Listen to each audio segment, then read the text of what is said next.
오늘은 신앙의 디딤돌 2부 19번째 시간입니다.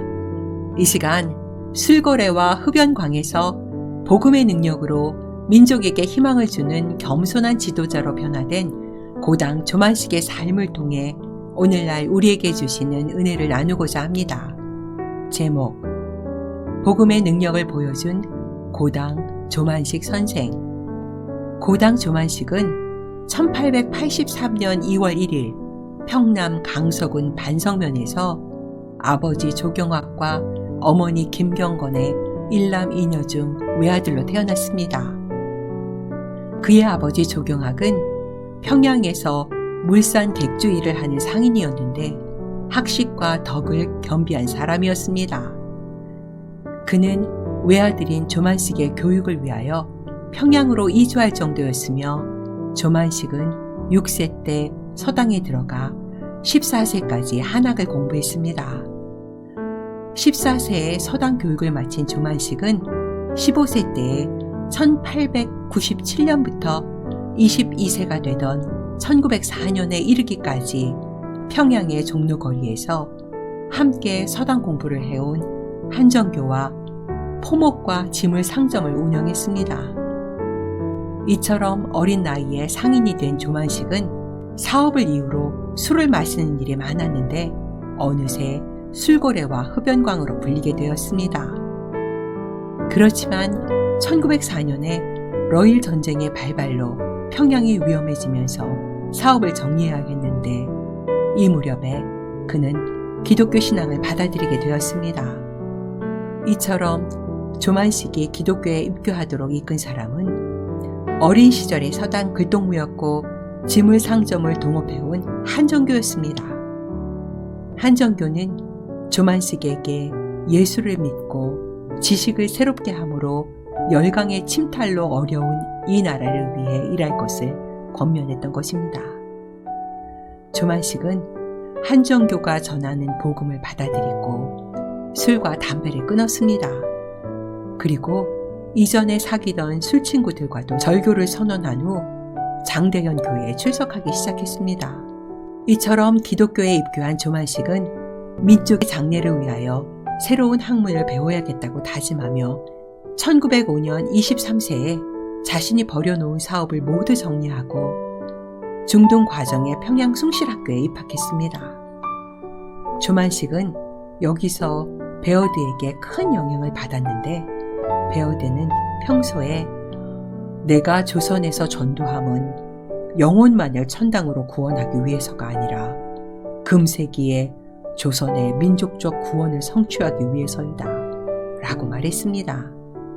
조만식은 이러한 베어드 선교사의 신앙관과 교육 방침에 감명을 받았으며 이와 같은 숭실학교의 분위기는 조만식의 인격 형성과 그의 신앙관에도 지대한 영향을 끼쳤습니다.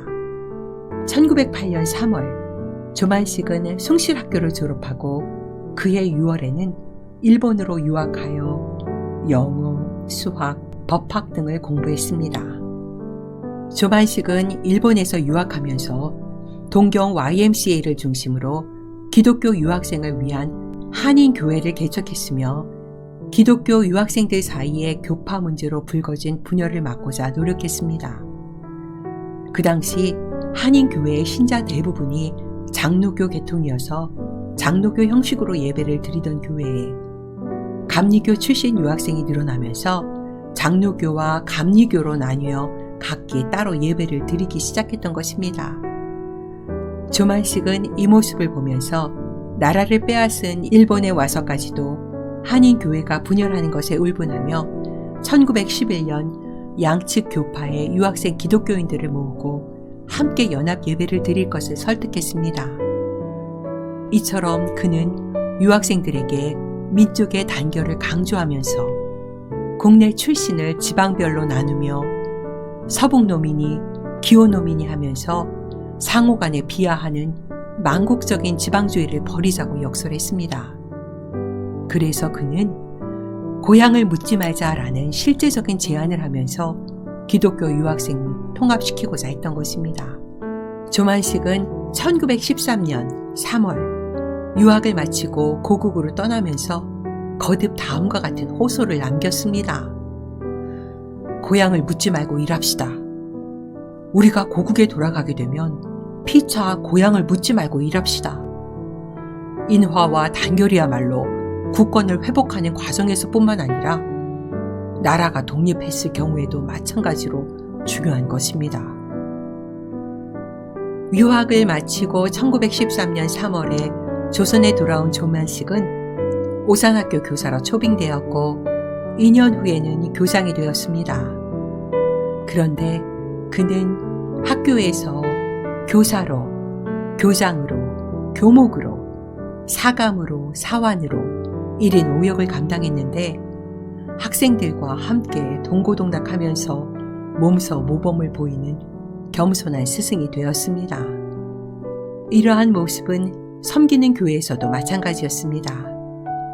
조만식은 1921년 산정현 교회에서 집사로 봉사하였는데 장로직을 사양하려는 그의 겸손함 때문에 장로 고시의 교리문답 시험에서 떨어졌습니다. 하지만 평양노회는 조만식의 신앙과 인품, 지도력 등을 고려하여 그의 장로 임직을 허락했습니다. 이와 같은 조만식의 겸손함을 보여주는 일화는 주기철 목사와의 관계에서도 이어졌습니다. 1936년 산정현 교회의 담임 목사를 청빙하는 과정에서는 자신의 제자였던 주기철 목사를 담임 목사로 초빙하였으며 청빙한 후에는 성도의 입장에서 그를 영적 지도자로 존중하며 깍듯이 섬겼습니다. 한 번은 조만식 장로가 예배 시간에 5분 정도 지각을 하자 예배를 인도하던 주기철 목사가 그를 향하여 조장로님, 자리에 앉지 마시고 강대상 앞에 교인들을 향하여 본 예배가 끝날 때까지 서 계시오 라고 엄중하게 말했습니다.